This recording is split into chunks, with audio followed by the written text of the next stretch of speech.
Oi, gente, bom dia. Tô indo trabalhar na Dona Rose, que também tá passando por problema de saúde, tava internada.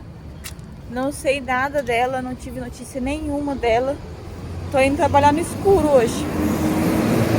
Eu nem sei se era pra eu estar indo, mas eu tô indo porque é meu dia de ir, né? Mas eu não tive nenhuma informação nem nada. Eu não sei se eu vou chegar lá e vou ter que voltar, não sei se tem gente lá, não sei de nada.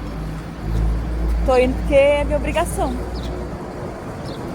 Mas assim, se eu tiver que voltar, tá acontecendo tanta coisa na minha vida que se eu tiver que perder a viagem, pra mim não vai. Eu não vou ficar triste com isso, né? Mas é isso, tô indo pegar ônibus.